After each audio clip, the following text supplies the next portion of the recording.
नमस्कार दोस्तों, तो आपका स्वागत है टेक स्टैक प्रो पे। आज जो हम टॉपिक लेकर के आए हैं वो गिट के बारे में। और गिट काफी इंपॉर्टेंट टॉपिक है, ये किसी भी सॉफ्टवेयर डेवलपर के लिए भी और डेवलपमेंट के लिए भी। तो ये मैं सोचा कि क्यों ना गिट पे हम एक वीडियो लेकर के आए। तो आज का जो टॉपिक है ये गिट का है और हम बताएंगे आपको कि गिट क्या है, गिट का क्या यूज है, गिट कैसे हमारे जो डेवलपमेंट है उसको इजी करता है। तो ये सारे जानकारी हम आपको विस्तृत रूप से बताएंगे जाएगा। पहले हम क्या करेंगे कि कंसेप्ट आपको हम बोर्ड पे बताएंगे, ठीक है। आपको सारा कंसेप्ट यहाँ पे क्लियर करेंगे और फिर हम लोग प्रैक्टिकल करके देखेंगे। तो वो जो प्रैक्टिकल का वीडियो रहेगा वो सेकेंड पार्ट होगा। ये पार्ट फर्स्ट है अगर, तो सेकेंड पार्ट में गिट का प्रैक्टिकल करके दिखाएंगे कि आपको रिपोजिटरी कैसे क्रिएट करना है, आपको फाइल कैसे पुश करना है, पुल करना है, आपको मर्जिंग कॉन्फ्लिक्ट कैसे हटाना है। तो ये सब सारा चीज हम प्रैक्टिकल करके आपको दिखाएंगे। लेकिन पहले हम लोग कंसेप्ट पे बात करते हैं। तो लेट्स स्टार्ट। गिट क्या है, what is use of Git, हम लोग गिट का क्यों यूज करते हैं, क्या ये हम लोगों को प्रोवाइड करता है कि सोर्स कोड मैनेज करने में ये हमको आसान कर देता है। तो Git is a management tools, okay, and Git is a DevOps tools for source code. It is an open source version control system, जिसको कि VCS भी हम लोग कहते हैं, ठीक है। इसका सोर्स कोड क्या है, एक गिट जो है ये डेवऑप्स टूल्स का पार्ट है, ठीक है। और ये मैनेज करता है मेरे सोर्स कोड को। जो भी हम सोर्स कोड लिखते हैं उसको ये मैनेज करता है कि कहां पे हम सेव करेंगे कोड को, किस जगह पे हम मर्ज करेंगे, किस जगह पे सेव करेंगे, ठीक है, कैसे वर्जनिंग मेंटेन करेंगे, जो हमारा कोड का जो हिस्ट्री रहेगा। तो ये सब सारा चीज गिट आपको करके देगा, आपको कुछ करने की जरूरत नहीं है, गिट आपको करके देगा, right. It is use to handle a small और वेरी लार्ज प्रोजेक्ट। आप छोटे से छोटा और बड़े से बड़े प्रोजेक्ट में गिट का यूज कर सकते हैं, ठीक है।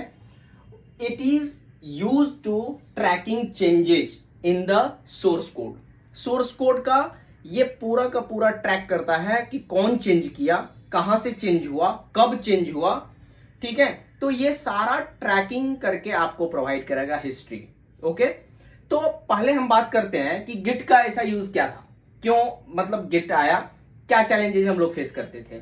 तो हम लोग दोस्तों चैलेंजेस फेस करते थे कि हमारे पास गिट से पहले ये distributed system version control system है, ठीक है, डिस्ट्रीब्यूटेड वर्जन कंट्रोल सिस्टम है। और ये गिट जो है, और पहले जो था वो सेंट्रल सिस्टम था, ठीक है, सेंट्रल सिस्टम था वो पहले।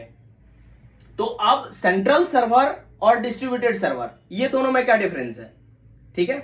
तो सेंट्रल सर्वर पे क्या होता था और डिस्ट्रीब्यूटेड सर्वर पे क्या हो रहा है। तो सेंट्रल सर्वर हम लोग जब यूज करते थे तो वहां पे क्या होता था कि सभी डेवलपर क्या करता था, आप यहां पे देख सकते हैं, हम एक डायग्राम भी बनाए हुए हैं कि D1 डेवलपर 1 है, डेवलपर 2 है, डेवलपर 3 है। इन्होंने अपना अपना कोड किया, अपना अपना फाइल को ये डायरेक्ट सेंट्रल जो हमारा सर्वर है वहां पे भेज देता था। और ये क्या कोड चेंज करता था, ये दूसरे डेवलपर के लिए अननोन हुआ करता रहता था, ठीक है। उसको पता नहीं चलता था कि क्या है यहाँ पे, उस तरह से ट्रैकिंग नहीं था कि उसको नोटिफिकेशन या कुछ जाए जो क्या उन्होंने चेंज किया। तो ये चैलेंजेस था, राइट, कि दूसरे डेवलपर को ये पता नहीं चलता था कि उस पर्टिकुलर चीज पेज में क्या चेंजेस हुआ, ठीक है, कौन चेंजेस किया, ठीक है। Any change made to the source code were unknown to the other developer, वो जो मैंने बताया कि वो अननोन रहता था दूसरा जो डेवलपर। तो कम्युनिकेशन गैप था, यहां पे हम बोल सकते हैं कि कम्युनिकेशन गैप था। अब हम बात करते हैं कि सेंट्रल जो हमारा सर्वर था उससे पहले क्या। तो कभी न कभी ऐसा भी था कि मैनुअली मर्ज करना पड़ता था डेवलपर को। अगर हमारे पास 5 डेवलपर है, पांचों काम कर रहे हैं, तो उसके फाइल को जब मर्ज होता था एक एनवायरनमेंट पे डिप्लॉयमेंट के लिए, तो वहां पे सभी को हमको बैठा के रखना पड़ता था। और क्या होता था कि सभी से पूछना पड़ता था कि तुमने क्या किया था और ये कोड को मैनुअली मर्ज करना है, ठीक है। अब बहुत को याद रहता था, बहुत को याद नहीं रहता था, तो करेक्शन प्रॉपरली नहीं हो पाता था, राइट। मर्ज हम लोग मैनुअली बैठ के कर लेते थे, फाइल कंपैरिजन से या किसी चीज से कंपेयर करके हम लोग कर लेते थे कि ये कोड है, यहाँ पे ये चीज लिखा हुआ है, इसका इस मॉड्यूल का डेवलपमेंट ये है, तो पेज पे वो लिखते जाते थे, राइट, मर्ज करते जाते थे। लेकिन अब मैनुअली में प्रॉब्लम कितना होता था, प्रॉब्लम सबसे बड़ा जो होता था टाइम कंज्यूमिंग, क्योंकि सभी रिसोर्सेस को हमको ब्लॉक करके रखना पड़ता था सिर्फ कोड मर्ज के लिए, राइट। उसके बाद सबसे जो प्रॉब्लम था वो करेक्शन का, कि कोई जरूरी नहीं था कि हम अगर मर्ज कर रहे हैं कोड को तो हो सकता है कोई चीज छूट गया होगा, ठीक है, मर्ज करते समय में, तो हमको फिर उस पर्टिकुलर मॉड्यूल को मर्ज करने के बाद भी यूनिट टेस्टिंग करना पड़ता था। एक तो जो टाइम कंज्यूमिंग हमारा मर्जिंग में हुआ वो हुआ, और फिर यूनिट टेस्टिंग करना पड़ता था कि ये जो कोड मर्ज हुआ है वो करेक्ट है कि नहीं, ठीक है, और प्लस ये जो फंक्शनैलिटी है वो परफेक्टली एग्जीक्यूट हो रहा है या नहीं, फंक्शनैलिटी चल रही है कि नहीं। तो ये सब सारा प्रॉब्लम वहां पे हम लोगों को देखने को मिलता था, राइट। तो उसके बाद उस प्रॉब्लम को रिजॉल्व किया गया है सेंट्रल सर्वर जो आया, ठीक है। जैसे कि हम लोग बहुत सारा सेंट्रल सर्वर यूज करते थे, ठीक है, उसका अपना डिसएडवांटेज था, ठीक है, एडवांटेज था, डिसएडवांटेज था, लेकिन मैनुअली से तो बेटर था, राइट। तो VSS यूज करते थे जो माइक्रोसॉफ्ट का था, SVN यूज करते थे, वो भी ओपन सोर्स था, राइट। तो वो यूज हम लोग करते थे। फिर उसके बाद हमारा रिक्वायरमेंट के अकॉर्डिंग गिट आया और ये मार्केट में तहलका मचा दिया, बिकॉज ये सबसे फास्टेस्ट टूल है और जितने भी कंपनी, बड़े बड़े कंपनी है, सभी गिट यूज करते हैं, ठीक है, क्योंकि इसका जो एडवांटेज है वो बहुत ज्यादा है, ठीक है। तो गिट हम क्या बोले कि ये ओपन सोर्स है, इसमें कोई कॉस्ट नहीं है और कोई भी इंस्टॉल कर सकता है, फ्री ऑफ कॉस्ट है। उसके बाद हमने आपको बताया कि ये डेवऑप्स का पार्ट है। अब एक वर्ड मैंने बोला डेवऑप्स, तो ये अपने आप में बहुत चीज है, ठीक है। तो हम डेवऑप्स का भी, ये डेवऑप्स का पार्ट है, एक पार्ट शुरू किए हैं। इस गिट जब अपना लोग खत्म कर लेंगे फिर उसके बाद हम लोग डेवऑप्स पे पूरा डिटेल्स में उसका डिस्कशन करेंगे, ठीक है। नेक्स्ट है कि हमारा जो गिट है ये वर्जन कंट्रोल एंड कोलैबोरेशन। पहले क्या हम बताए थे आपको कि मैनुअली मर्ज करते थे, सेंट्रल सर्वर में भी हो गया कि कम्युनिकेशन गैप था, ठीक है, क्योंकि एक डेवलपर अगर अपना सोर्स कोड वो सेव करता था सेंट्रल सर्वर पे तो अदर डेवलपर को पता नहीं चलता था इसमें क्या है, ठीक है। लेकिन यहां पे आपको पता चलेगा बिकॉज कोलैबोरेशन भी बेस्ट है इसका, ठीक है। तो अभी हम जो गिट का बात कर रहे हैं, तो इस गिट में इसका हम आपको पहले ये समझेंगे, फिर आपको इंस्टॉलेशन, कमांड, प्रैक्टिकल सब बताएंगे। अब क्या है कि गिट का हम लोग देखते थे जनरली कि गिट नहीं था तो प्रॉपरली, अब सपोज हमारे पास प्रॉपरली काम नहीं हो पाता था और टाइम होता था लेकिन काफी मशक्कत करना पड़ता था, ठीक है, मर्ज के लिए, सभी को कोड को एक सेंट्रल सिस्टम पे लाने के लिए, राइट। वहां पे प्रॉब्लम क्या होती थी कि अगर सपोज हमको एक स्क्रीन है, एक पेज है, एक पेज पे हमको दो मेंबर को देना, दो डेवलपर को लगाना है, बिकॉज कि काफी बड़ा पेज है सपोज, तो वहां पे क्या होता था, दोनों एक साथ अगर काम करता, ठीक है, तो एक एक लाइन मर्जिंग के टाइम में दोनों को हमको रख के अब फिर हमको एक एक लाइन डिस्कशन करना पड़ता राइट। तो इस चीज को यहां पे रिजॉल्व किया गया है गिट में, ठीक है, आप अपने सिस्टम में इंस्टॉल करेंगे और आप इससे कम्युनिकेट कर सकते हैं आपका कहां पे, सेंट्रल रिपोजिटरी में, ठीक है, या आप डिस्ट्रीब्यूटेड जो हमारा सिस्टम है जहां पे हम फाइल को सेव करते हैं, जो रिपोजिटरी होता है हमारा, ठीक है। तो हम अभी गिट के बारे में बताए, गिट क्या है, और हम अभी किए कि जो सेंट्रल सर्वर था हमारा उसमें क्या प्रॉब्लम क्रिएट होती थी, ठीक है, मैनेज करने में। अब हम नेक्स्ट बात करते हैं कि गिट कैसे यूज करते हैं, वाई गिट, ठीक है। अब हम बात करते हैं किसका, कि डिस्ट्रीब्यूटेड सर्वर का। पहले हम बात कर रहे थे सेंट्रल सर्वर का, गिट क्या है वो मैंने बताया डेफिनेशन, और हम एग्जाम्पल जो दे रहे थे वो जो मैनुअल कैसे करते थे, फिर सेंट्रल सर्वर पे कैसे किए। अब हम बात करते हैं डिस्ट्रीब्यूटेड सिस्टम पे। डिस्ट्रीब्यूटेड सिस्टम जो गिट प्रोवाइड करता है, ठीक है, जो गिट मैनेज करता है वो है डिस्ट्रीब्यूटेड सिस्टम। अब यहां पे हमारे पास हम क्या किए, एक हमारा जैसे सेंट्रल सर्वर था वहां पे, यहां पे क्या है, डिस्ट्रीब्यूटेड सर्वर है जो गिट मैनेज करता है, ठीक है। और यहां पे डेवलपर 1 है जो कि अपना कोड भेजता है, अपना कोड लेता है। D1 है, D2 है, D3 है, D4 है।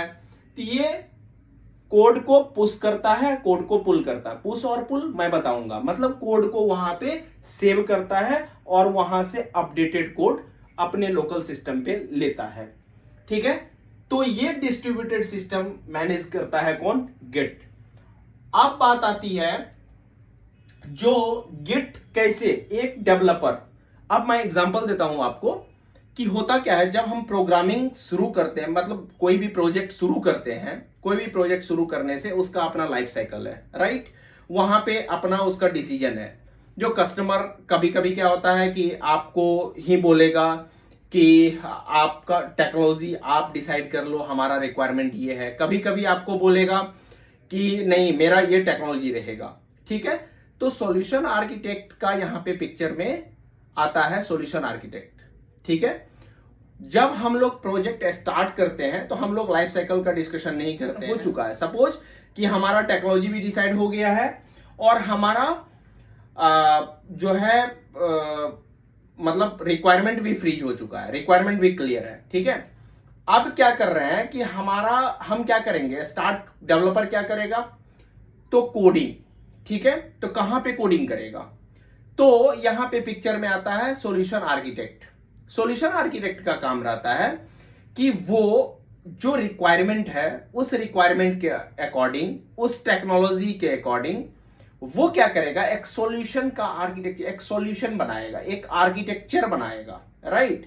जैसे कि हम अपना मकान बनाते हैं तो हम क्या करते हैं, हम इंजीनियर के पास जाते हैं, उससे हम आर्किटेक्चर नक्शा बनाते हैं, ठीक है।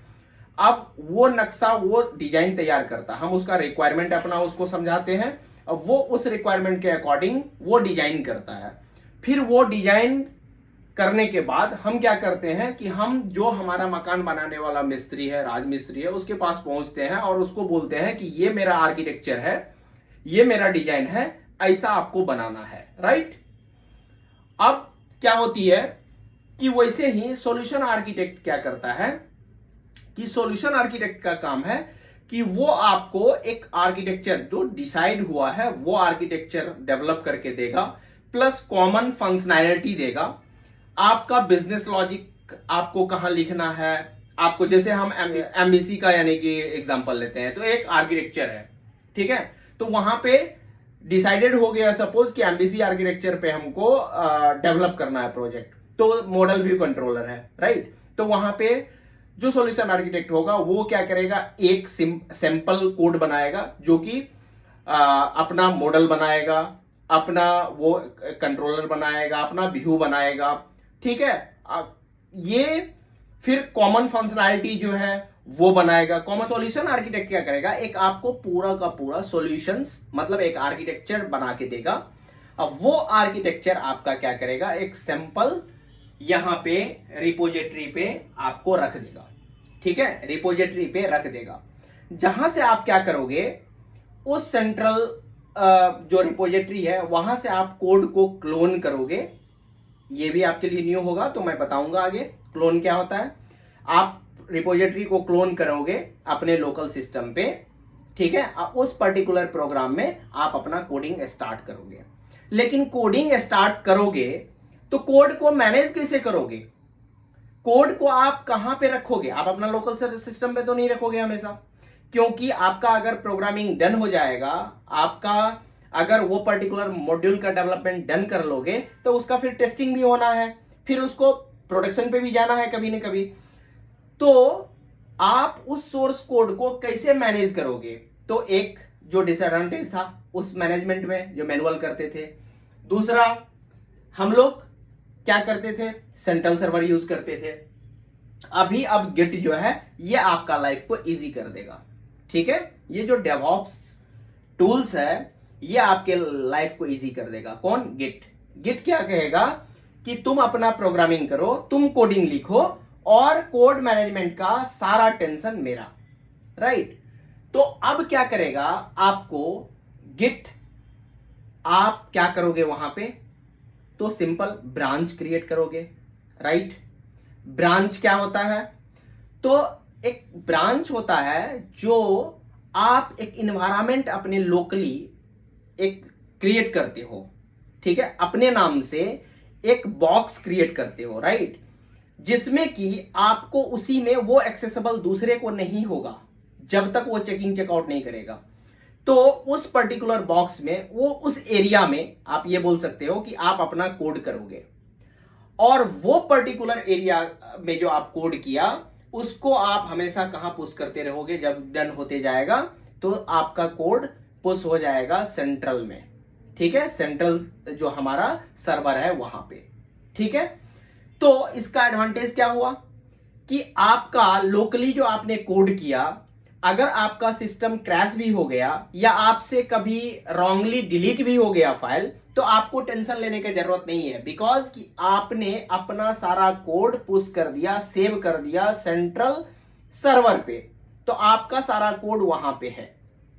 तो अब डेवलपर 1, जैसे डेवलपर 1 ऐसा किया, डेवलपर 2 भी, डेवलपर 3 भी, डेवलपर 4 भी, सारा अपना अपना कोडिंग किया और उस कोड को पुश करते गया, सेव करते गया कहां? सेंट्रल, जो हमारा सेंट्रल जो सर्वर है उस पे। और एक दूसरे का कोड भी आप सिंक कर सकते हैं, अपडेट ले सकते हैं, उसका लेटेस्ट पुल ले सकते हैं। आप कोड को पुल करना मतलब अपने आप सिस्टम में आपका जो एरिया था उस एरिया में उस कोड को लाना। ठीक है, तो ये आप गिट के थ्रू कर सकते हैं। ठीक है, तो अब आप जो कोडिंग किए, आप जो एक एरिया बनाए, ब्रांच बनाए, वो ब्रांच आप क्या किए कि अपने ब्रांच में कोड किए और उसको पुश कर दिया आप सेंट्रल सिस्टम पे। यहां तक क्लियर है? ठीक है, नेक्स्ट है कि अब देखिए प्रोजेक्ट का क्या होता है कि डिफरेंट डिफरेंट इन्वायरमेंट होता है, तो वो हम आगे कवर करेंगे कि जब प्रोजेक्ट, आप किसी प्रोजेक्ट में अकेले कोई तो नहीं करता है। सपोज अमेजन है या फ्लिपकार्ट है, एक जो प्रोडक्ट बना होगा जहां से आप ऑर्डर करते हैं, ठीक है, सामान परचेज करते हैं, तो वो जो डेवलपमेंट हुआ होगा, एक तो ऐसा नहीं है कि पर्टिकुलर एक आदमी वो डेवलप कर लिया पूरा, ऐसा नहीं है।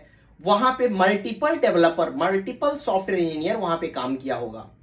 तो क्या होता है कि हम अपना कोड जो करते हैं, अपना मॉड्यूल हमको असाइन हुआ, उस मॉड्यूल का हमने कोड किया, दूसरा डेवलपर का दूसरा, सपोज साइन अप पेज मैंने किया, ठीक है, लॉगिन पेज कोई और किया, ऑर्डर का पेज कोई और किया, पेमेंट इंटीग्रेशन कोई और किया, सबको अपना मॉड्यूल, सभी डेवलपर का अपना रिस्पॉन्सिबिलिटी होता है, उसको डिवाइड कर दिया जाता है। लेकिन सभी के पास अगर डिस्ट्रीब्यूटेड कोड है तो एक सेंट्रल पोजीशन पे तो कोड आएगा, तब तो वो ओवरऑल प्रोजेक्ट चलेगा। तो इसीलिए हम जो यहां पे हमारा डिस्ट्रीब्यूटेड सर्वर है ये सेंट्रल है, सेंट्रल पॉइंट है ये। यहां पे सभी डेवलपर अपना क्या करते हैं, कोड को पुश करते हैं। ठीक है, राइट। अब कोड को पुश करने के बाद तो इन्वायरमेंट हमारा डिफरेंट डिफरेंट होता है सॉफ्टवेयर डेवलपमेंट में। आप जानते हैं कि हमारा डेवलपमेंट का इन्वायरमेंट होता है, फिर क्यूए मेंबर के लिए, क्यूए टीम के लिए जो टेस्टिंग होगा हमारा मॉड्यूल का, उसके लिए अलग इन्वायरमेंट होते हैं, उसको यूएटी या हम स्टेजिंग, ठीक है, भी बोलते हैं। ठीक है, वो एक इन्वायरमेंट हो गया। तीसरा इन्वायरमेंट होता है प्रोडक्शन, ठीक है, जहां जो कि हम रिलीज करते हैं अपने प्रोडक्ट को, या तो पब्लिक के लिए या पर्टिकुलर यूजर के लिए। ठीक है, तो वो हमारा रिक्वायरमेंट पे डिपेंड करता है हम किसके लिए बना रहे हैं सॉफ्टवेयर। तो इस चीज को अब कैसे मैनेज करेंगे? ठीक है, तो अब यहां पे क्या है कि हमने कोड को सेंट्रल लाइब्रेरी तक हमारा पुश कर दिया, लेकिन अब डिस्टिंग्विश कैसे करेंगे कि किस एनवायरनमेंट का कोड है, कहां पे वो मैपिंग है। अब हमारा क्या हुआ है कि डेवलपमेंट हमारा स्टार्ट हो गया। ठीक है, अब मुझे डेवलपमेंट करना है। ठीक है, तो हमारा क्या है कि हमारे पास डेवलपर 1 है, ठीक है, डेवलपर 2 है, डेवलपर 3 है, ठीक है, 4 है और 5 है। ठीक है, सारे डेवलपर का रोल्स असाइन हो गया, जीरा पे टास्क डिस्ट्रीब्यूशन हो गया कि आपको इस पर्टिकुलर मॉड्यूल पे काम करना, आपको इस पर्टिकुलर मॉड्यूल पे काम करना है। अब वो सबसे पहले क्या करेगा, रिपोजिटरी से अपना ब्रांच बनाएगा। पहले अपना सॉफ्टवेयर को क्लोन करेगा। क्या करेगा, अपने सिस्टम पे ये क्या करेगा, क्लोन करेगा अपने सिस्टम पे। ठीक है, ये क्या किया, क्लोन किया। ठीक है, उसके बाद ये क्या करेगा, अपना ब्रांच क्रिएट करेगा। ये क्या करेगा, अपना ब्रांच क्रिएट करेगा। ठीक है, डेवलपर। तो हम आपको क्या बोले थे कि एक रेपोजिटरी क्रिएट करके रख दिया गया है। ये रेपोजिटरी एक पर्टिकुलर जो लीड है वो या तो मैनेज करते हैं या सॉल्यूशन आर्किटेक्ट है, वो डिपेंड करता है रिक्वायरमेंट पे, हर ऑर्गेनाइजेशन के स्ट्रक्चर पे कौन मैनेज कर रहा है। तो वो क्या किया, एक सेंट्रल एक आर्किटेक्चर बना करके इस रिपोजिटरी में रख लिया। वो एक इन्वायरमेंट सेटअप किया, एक इन्वायरमेंट रिक्वायरमेंट के अकॉर्डिंग बनाया, आर्किटेक्चर बनाया। वो यहां पे आर्किटेक्चर बना के वो अपना जो आर्किटेक्चर है वो पुश कर दिया एक रिपोजिटरी। कहां पे बनाया, तो डिस्ट्रीब्यूटेड सर्वर पे। ठीक है, अब बात आती है यहां पे पिक्चर में दो चीज, एक क्या, गिटहब और बिटबकेट। ये क्या है, तो गिट हम लोग समझ रहे हैं। अब पिक्चर में आती है बिटबकेट और गिटहब। तो दोस्तों गिटहब क्या है, ठीक है, क्योंकि हमारा यहां पे क्वेश्चंस था कि ये रिपोजिटरी क्रिएट कहां पे होगा, तो डिस्ट्रीब्यूटेड सिस्टम पे, तो किस जगह, तो गिटहब और एक आता है बिटबकेट। ठीक है, ये दो अभी हम और कई सारे हैं। ठीक है, गिट लैब भी है। ठीक है, तो हम उस पे नहीं जा रहे हैं, हम दो का ले रहे हैं अभी। तो गिटहब क्या है, तो गिटहब एक इंटरफेस प्रोवाइड करती है, ठीक है, जिसको यूज करके आप अपना सोर्स रिपोजिटरी क्रिएट कर सकते हैं। प्लस आप जो गिट के थ्रू आप जो कोड वहां पे सेव करना चाहते हैं, तो उस इन्वायरमेंट में, क्लाउड इन्वायरमेंट में जो गिटहब प्रोवाइड करती है, ठीक है, एक इंटरफेस आपको देती है जहां पे कि आप कोड को सेव कर सकते हैं। ठीक है, तो गिटहब का काम है कि यहां पे आप अकाउंट बनाइए और अपने हिसाब से अपना स्पेस लीजिए। ठीक है, आपको कितना डेवलपर है उसका सारा रोल आप डिफाइन कीजिए, वहां पे एक्सेस आप प्रोवाइड कीजिए वहां पे। तो ये एक इंटरफेस है जो कि ये सब चीज आपको देगा कि ब्रांच, सारा रोल्स आप डिफाइन कर सकते हैं गिटहब पे कि आपका ब्रांच कौन डिलीट कर सकता है, कौन बना सकता है, कौन सा डेवलपर को रीड का देना है रोल या राइट का देना है, मतलब सारा चीजें आप यहां पे कॉन्फ़िगर कर सकते हो। ये एक कॉन्फ़िगरेशन मैनेजमेंट टूल है और ये आपको स्पेस भी क्रिएट करके देता है, जिस स्पेस पे आप एक रिपोजिटरी बना के इस सेंट्रल रिपोजिटरी में, इस जो सर्वर है हमारा डिस्ट्रीब्यूटेड सर्वर, इस पे आप सारा चीज प्रोवाइड कर सकते हैं। आप इसको यूटिलाइज आप करेंगे गिटहब को और बिटबकेट को। ठीक है, तो गिटहब और बिटबकेट ये दो सेम है। बिटबकेट में भी आप क्या करेंगे कि सारा आप कॉन्फ़िगरेशन करेंगे अपना प्रोजेक्ट का, जहां पे कि आपका कोड सेव हो, और वो सोर्स कोड जो आपका सेव होगा, कौन किसका क्या एक्सेस रहेगा, क्या रोल रहेगा, वो सारा आप वहां पे बनाएंगे। तो यहां पे अगर मेरे पास 5 डेवलपर है तो पांचों का मैं एक क्या करूंगा, अकाउंट क्रिएट कर दूंगा। मतलब उसको हम क्या करेंगे, उससे हम अपने प्रोजेक्ट से उसको एक्सेस देंगे, राइट्स देंगे कि वो एक्सेसिबल है या नहीं है, क्योंकि यहां पे राइट्स देना बहुत जरूरत है, नहीं तो पब्लिकली कोई किसी का एक्सेस नहीं कर सकता है। ठीक है, जब तक आप पब्लिक मोड में उस पर्टिकुलर प्रोजेक्ट को कॉन्फ़िगर नहीं करोगे तब तक पब्लिक आपका एक्सेस नहीं कर सकता, बिकॉज कि ये आपको काफी सिक्योर टूल्स है और काफी सिक्योरिटी प्रोवाइड करता है। ठीक है, इसके बारे में विस्तार से जब हम अकाउंट बनाएंगे, प्रैक्टिकल करके दिखाएंगे, तो बिटबकेट या गिटहब दोनों में से एक कोई आपको अकाउंट क्रिएट करके, रिपोजिटरी क्रिएट करके हम दिखाएंगे। तो अभी के लिए इतना ही समझिए कि ये कॉन्फ़िगरेशन टूल है, और यहां पे हम क्या करते हैं कि हम सारे जो हमारे डेवलपर्स हैं उसको हम एक अकाउंट देते हैं, जो कैसे इसको वो कॉन्फ़िगर करके किसको क्या एक्सेस मिलेगा। ठीक है, ये दोनों आ गए। अगर ज्यादा बात करेंगे तो यहां से ही हम CI/CD, ठीक है, ये भी टूल्स, वो भी कंटिन्यूअस इंटीग्रेशन, कंटिन्यूअस डेवलपमेंट, वो भी कॉन्फ़िगर कर सकते हैं इसके थ्रू। ठीक है, तो कोड डिप्लॉयमेंट बहुत सारा टूल्स भी है, जेनकिंस है, AWS का क्लाउड है, ठीक है, AWS क्लाउड का CI/CD वाला है, तो वो सब आप यूज कर सकते हैं, वो बाद में हम बात करेंगे। ठीक है, अब यहां पे क्या किया हम लोग, गिटहब पे जाकर के एक रिपोजिटरी क्रिएट कर लिए। ठीक है, अब रिपोजिटरी क्रिएट करने के बाद हमारा सॉल्यूशन आर्किटेक्ट का काम वहां पे खत्म, कि वो रिपोजिटरी एक क्रिएट करके आपको दे दिया और वहां पे एक आर्किटेक्चर प्रोजेक्ट बना के आपको दे दिया। ठीक है, ये सब होने के बाद ये जब हमारा डन हो गया है, अब हम क्या करेंगे कि डेवलपर का हम कॉन्फ़िगरेशन कर दिए। अब पर्टिकुलर डेवलपर जो है उस प्रोजेक्ट को एक्सेस कर सकता है, और वो डेवलपर क्या किया, यहां से अपना क्लोन किया। वो क्या करेगा, क्लोन मतलब होता है कि आपको सेम इन्वायरमेंट, कोड के लिए सेम इन्वायरमेंट क्रिएट करना। ठीक है, क्लोन के मतलब कि वो same project as it is आपके सिस्टम पे सेव हो जाएगा। ठीक है, वही सेम इन्वायरमेंट, जैसा वहां पे कोड आपने रिपोजिटरी क्रिएट किया, आपने वहां पे रिपोजिटरी क्रिएट करके कोड रखा, तो वो एज इट इज उस रिपोजिटरी को क्लोन कर लेगा। ठीक है, और क्लोन करके आपके लोकल सिस्टम पे जितना भी वहां सेव है सबको आपको पुल करके आपके पास दे देगा, मतलब रिट्रीव करके आपके सिस्टम पे रख देगा।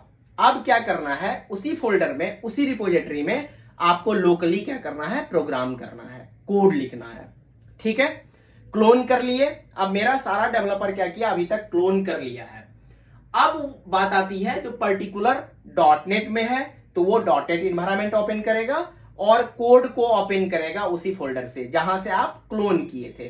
ठीक है, अब बात आती है कि हम .NET का दिया, आप एंगुलर भी, नोड भी, आप जावा भी, किसी का भी आप प्रोग्रामिंग लैंग्वेज क्या है वो किसी में भी आप सेम करेंगे। ठीक है, आपका यहां पे कॉन्फ़िगर्ड हो गया। ठीक है, अब दोस्तों यहां पे गिट जो है, गिट क्लोन करने से पहले और ब्रांच क्रिएट करने से पहले आपको गिट इंस्टॉल्ड आपके सिस्टम पे होना चाहिए। वो प्रैक्टिकल करके हम दिखाएंगे आपको। गिट इंस्टॉल्ड आपके पास रहना चाहिए। ठीक है, तभी वो क्लोन होगा। ठीक है, क्योंकि ये सारा काम जो है, ये सारा कमांड गिट के पास रहता है। ठीक है, तो आपको सबसे पहले गिट इंस्टॉल करना है और उसका जो डिपेंडेंसी है, जो सॉफ्टवेयर, वो इंस्टॉल करना है। ठीक है, ये ओपन सोर्स है बिल्कुल। अब आपने गिट इंस्टॉल कर लिया, प्रोजेक्ट क्लोन कर लिया। अब अपना जो भी प्रोग्रामिंग आप यूज करते हो, मैनेजमेंट टूल्स, उसको आप ओपन करके आप उसी वही फोल्डर को कोडिंग शुरू कर दिया। राइट, अब क्या होती है कि यहां पे आपको ब्रांच बनाना है, डिफरेंट डेवलपर को अपना अपना खुद का ब्रांच बनाना है। तो डेवलपर क्या किया, अपना ब्रांच भी क्रिएट कर लिया। ठीक है, अपने नाम से, जो भी सॉल्यूशन आर्किटेक्ट या जो भी सिमिलर रहेगा सबके लिए वो नाम, आप उसके नाम से आप ब्रांच बना लीजिए।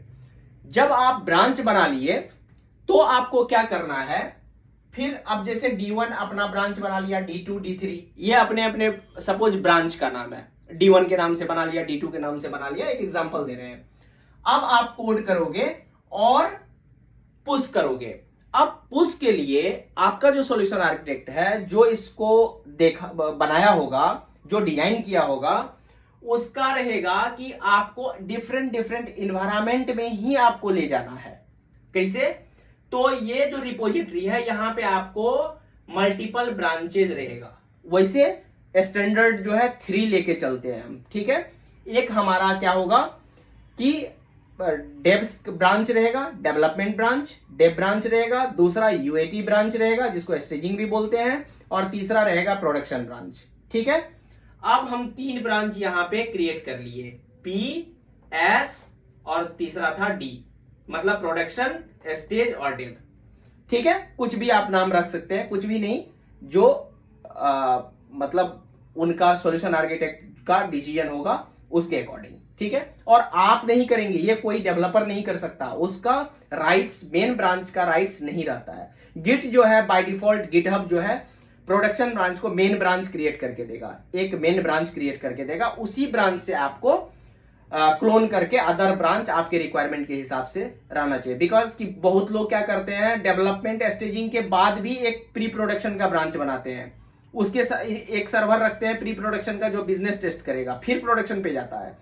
तो ये डिपेंड करता है आपके रिक्वायरमेंट पे। ठीक है, अब सपोज मेरा रिक्वायरमेंट है कि मेरे पास एक मैंने बना दिया डेवलपमेंट का ब्रांच, एक बना डेवलपमेंट का जो लोकल डेवलपर बनाया है उसका बात नहीं कर रहा हूं। डेवलपमेंट मतलब जो सारे डेवलपर, एक डेवलपमेंट इन्वायरमेंट हम क्रिएट किए हुए हैं जो कि यूनिट टेस्टिंग जहां पे करेगा।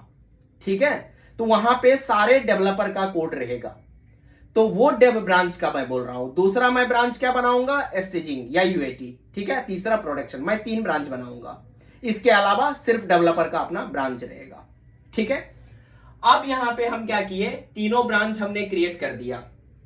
अब हमारा डेवलपर जैसे ही कोड को करेगा, तो एक डेवलपर को हम दिए थे sign up page, sign up page जिसको रजिस्ट्रेशन पेज भी बोलते हैं, वो अगर बन गया तो वो क्या करेगा, अपना ब्रांच में पुश करके पहले लोकली यूनिट टेस्टिंग करेगा, कोड अगर सही है, ठीक है, perfectly code is working perfectly, then he will push the code into the dev branch. ठीक है, after unit testing dev branch में जब वो अपना कोड को पुश करेगा तो वहां पे वो सभी डेवलपर के लिए उस सर्वर पे, डेवलपमेंट सर्वर पे वो चला जाएगा और वहां पे एक बार इन्वायरमेंट का एक यूनिट टेस्टिंग वो कर सकता है, क्योंकि उसके सिस्टम पे हो सकता है सर्वर, वो जो डिपेंडेंसी उसके सिस्टम पे हो, सर्वर पे ना हो, राइट। तो वो एक डेव सर्वर पे वो जाके अपना यूनिट टेस्टिंग करेगा कि जो हम बनाए, हमारा लोकल तो चल ही रहा था, डेव पे चल रहा है कि नहीं। डेव पे अगर वो चल गया और यूनिट टेस्टिंग पास हो गया तो फिर वो क्या करेगा, क्यूए ब्रांच को भेजेगा, क्यूए एनवायरमेंट में, जिसको स्टेजिंग ब्रांच बोलते हैं। तो वो क्या करेगा, मर्ज रिक्वेस्ट करेगा, वो क्या करेगा, वहां पे मर्ज रिक्वेस्ट करेगा। ये भी हम बताएंगे आपको मर्ज रिक्वेस्ट क्या है, एक ब्रांच से दूसरे ब्रांच में हम कोड कैसे ले जाते हैं, ये पूरा डिटेल्स हम आपको प्रैक्टिकल करके बताएंगे। अभी हम थ्योरेटिकल थोड़ा सा बता रहे हैं। ठीक है, अब वो क्या किया, मर्ज रिक्वेस्ट किया और इन्वायरमेंट कौन सा, स्टेजिंग में पुश कर दिया कोड को। पुश करना मतलब सेव करना, उसमें उस ब्रांच में भेजना, जो स्टेजिंग ब्रांच है जहां पे क्यूए टेस्ट का वो एनवायरमेंट है, वो डिप्लॉयमेंट क्यूए एनवायरमेंट में होगा और क्यूए वहां पे टेस्ट करेगा। क्यूए जब पूरा टेस्ट कर लिया, परफेक्टली चल रहा है, एवरीथिंग इज टेस्टेड, चाहे कितने टाइप का क्यूए मेंबर अपना उस एनवायरमेंट में टेस्ट करे, तब वो प्रोडक्शन पे जाएगा। ठीक है, तब वो रिलीज उसका बनेगा और प्रोडक्शन पे पुश होगा। ठीक है, तो ये तो ब्रांचिंग की बात है, ये हम आपको विस्तार से बताएंगे। लेकिन गिट को यूज करके इतना सारे काम हम वर्जनिंग मेंटेन कर सकते हैं। तो गिट का एडवांटेज क्या हुआ कि फास्टेस्ट है, ये डेवऑप्स टूल्स है जो कि इजिली हमारा सोर्स कोड को मैनेज करता है, चाहे वो स्मॉल प्रोजेक्ट हो चाहे वो बिग प्रोजेक्ट हो। ठीक है, उस सोर्स कोड को वो इजिली मैनेज करता है। ठीक है, कोलैबोरेशन प्रोवाइड करता है कि आपस में एक कोलैबोरेट रहते हैं, सबका कोड सबके पास रहता है। ठीक है, वहां पे टाइम कंज्यूमिंग नहीं है, मैनुअल कुछ भी नहीं करना है। ठीक है, ये डिस्ट्रीब्यूटेड वर्जन कंट्रोल है। ठीक है, तो ये सब एडवांटेज यानी कि गिट का है। तो मुझे लग रहा है कि आप लोग को डेफिनेटली समझ में आया होगा कि गिट क्या है। गिट एक टूल्स, ठीक है, ये कैसे मैनेज करता है गिट टूल्स, और कैसे गिटहब तक कोड को ले जाता है या बिटबकेट तक कोड को ले जाता है, तो वो चीज आप लोगों को समझ में आया होगा। तो दोस्तों आज के लिए बस इतना ही, नहीं तो काफी लंबा वीडियो बन जाएगा। धन्यवाद। अगर आप इस चैनल पे न्यू आए हैं तो प्लीज चैनल को सब्सक्राइब कर दीजिए ताकि नेक्स्ट वीडियो नोटिफिकेशन के माध्यम से आप तक पहुंच सके। Thank you so much.